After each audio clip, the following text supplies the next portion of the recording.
Good morning, Team Alabama. We are ready for more of Anne Frank, and we are on page 519.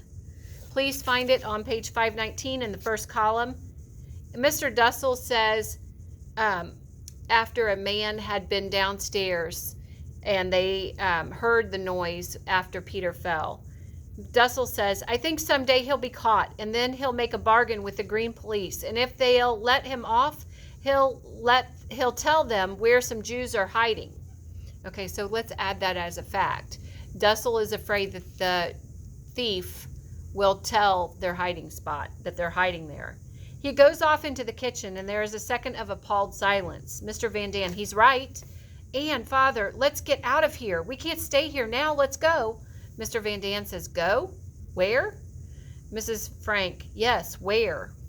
Mr. Frank, rising to them all. Have we lost all faith, all courage? A moment ago we thought that they'd come for us, and we were sure that it was the end, but it wasn't the end. We're alive and safe. Mr. Van Daan goes to the table and sits. Mr. Frank prays. We thank thee, O Lord our God, that in thy infinite mercy thou hast again seen fit to spare us. He blows out the candle and then turns to Anne. Come on, Anne, the song. Let's have the song. And he starts to sing, and Anne finally starts falteringly to sing. Falteringly would be a great word to add to your vocab. As Mr. Frank urges her on, her voice is hardly audible at first, and Anne singing, O Hanukkah, the sweet celebration. And as she goes on singing, the others gradually join in, and their voices still shaking with fear. Mrs. Van Daan sobs as she sings. Around the feast we gather in complete jubilation. They're all singing this. Happiest of the seasons now is here. Many are the reasons for good cheer. Dussel comes from the bedroom, and he comes over to the table, standing beside Margot, listening to them as they sing. And they continue to sing.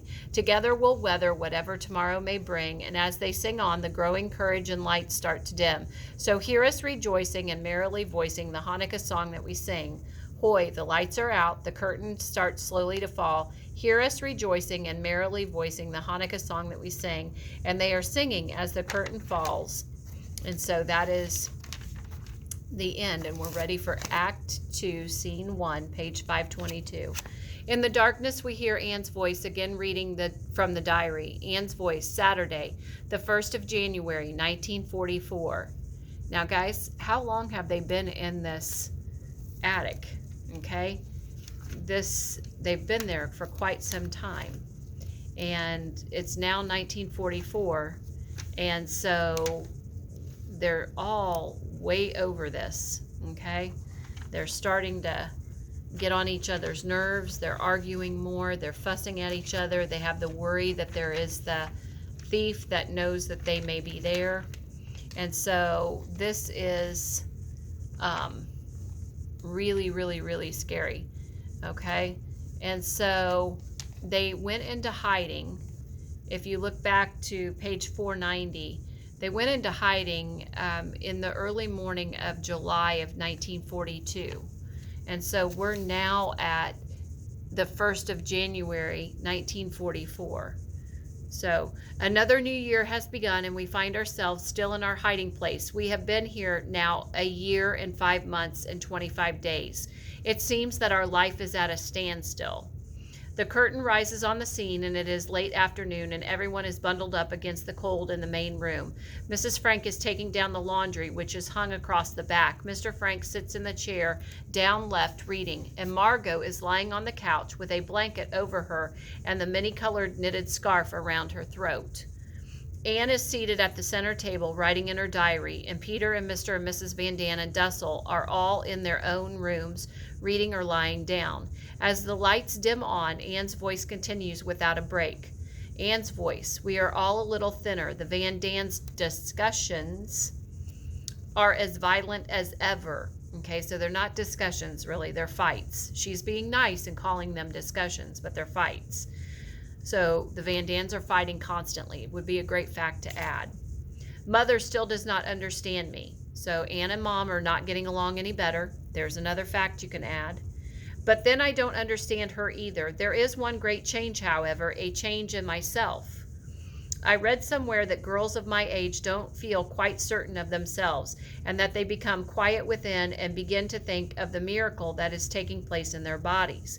I think that what is happening to me is so wonderful, not only what can be seen, but what is taking place inside. Each time it has happened, I have a feeling that I have a sweet secret. We hear the chimes and then a hymn being played on the carillon outside, and in spite of any pain, I long for a time when I shall feel the secret within me again. So what has happened to Anne? She's become a woman, and so she has started her cycle. The buzzer of the door below suddenly sounds and everyone is startled. Mr. Frank tiptoes cautiously to the top of the steps and listens. And again the buzzer sounds in Miep's V for victory signal. It's Miep! So Miep and Mr. Kraler still are delivering the things to the attic, and they're still risking their lives to do it. Mr. Frank goes quickly down the steps to unbolt the door, and Mrs. Frank calls upstairs to the Van Dans and then to Peter. Mrs. Frank, wake up everyone, Miep is here. Anne quickly puts her diary away, and Margot sits up, pulling the blanket around her shoulders. Mr. Dussel sits on the edge of the bed listening, disgruntled. Okay, so you can add disgruntled to your vocabulary, and that means kind of mad or PO'd. Okay, disgruntled. Miep comes up the steps, followed by Mr. Kraler, and they bring flowers and books and newspapers, and Anne rushes to Miep and throws her arms affectionately around her. And Miep and Mr. Kraler, what a delightful surprise! We came to bring you New Year's greetings. You should have at least one day to yourself, Mrs. Frank says. She goes quickly to the stove and brings down teacups and tea for all of them. Don't say that. It's so wonderful to see them, sniffing at Miep's coat. I can smell the wind and the cold on your clothes. Miep giving her the flowers. There you are. Then to Margot, feeling her forehead. How are you, Margot? Feeling any better? I'm all right.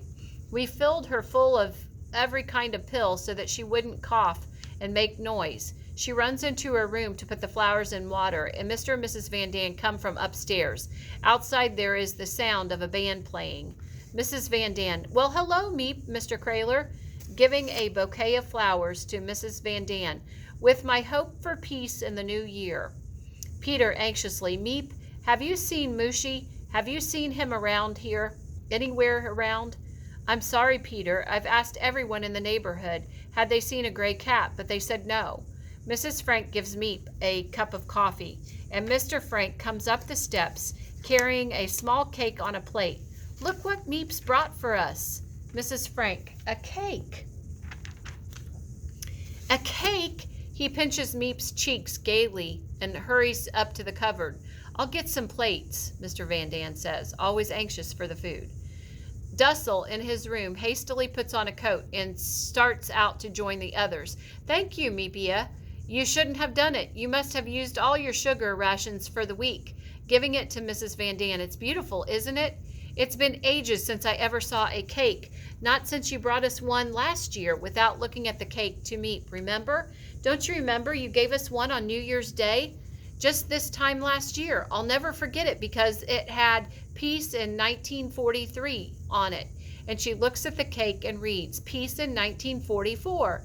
Well, it has to come sometime, you know, as Dussel comes from his room. Hello, Mr. Dussel. How are you? Mr. Van Daan bringing plates and a knife. Here's the knife, Leafy, and that means darling. Now, how many of us are there? None for me, thank you, Miep says. Mr. Frank, oh, please, you must. Miep, I couldn't. Good, that leaves 1, 2, 3, 7 of us, Mr. Van Daan says. Good, he's always excited when nobody eats it. And Dussel says, 8. 8, it's the same number as it always is. Mr. Van Daan, I left Margot out. I take it for granted Margot won't eat any. Why wouldn't she? I think it won't harm her. All right.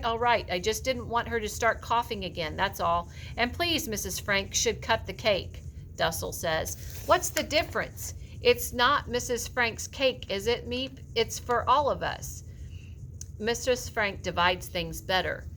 Mr. Van Daan going to Dussel. Mrs. Van Daan going to Dussel. What are you trying to say? Oh, come on. Stop wasting time. Mrs. Van Dan to Dussel. Don't I always give everybody exactly the same, don't I? Forget it, Curly. No, I want an answer, don't I? Yes, everybody gets exactly the same, except Mr. Van Dan always gets a little bit more. So they're arguing a little bit about Mr. Van Dan always gets a little bit extra when Mrs. Van Dan cuts it. Mr. Van Dan advances on Dussel. So like he goes after him. Okay, advances on him. The knife's still in his hand. That's a lie. Dussel retreats before the onslaught of the Van Dans. Mr. Frank, please, then to Meep. You see what a little sugar cake does to us? It goes right to our heads. So Mr. Frank is always the calm one. He's always the rational person. He's always the one trying to ease everything. Mr. Van Dan, handing Mrs. Frank the knife. Here you are, Mrs. Frank. Thank you. Then to Meep as she goes to the table to cut the cake. Are you sure you won't have some? Meep drinking her tea. No, really, I have to go in a minute. The sound of the band fades out in the distance, and Peter to Meep.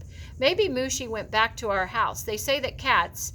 Do you ever get over there? I mean, do you suppose you could? I'll try, Peter. The first minute I get, I'll try. But I'm afraid with him gone a week. Make up your mind. Already someone has had a nice big dinner from that cat. So Mr. Dussel is saying that somebody's eaten his cat. Peter is furious. He's inarticulate. He's so mad he can't talk. He starts towards Dussel as if to hit him. Mr. Frank stops him, and Mrs. Frank speaks quickly to ease the situation. Mrs. Frank to Meep. This is delicious, Meep. Mrs. Van Dan. Delicious. Okay, top of page 525. We're going to stop there for today. Have a great rest of your day, Team Alabama. Please add a few facts if you have not already added 5. We should be really close to 50 facts at this point. Please go ahead and add a few. And when you get to your 50 and your 10 questions and your vocabulary, then you'll want to send that or share that with me. Have a great rest of your day, Team Alabama.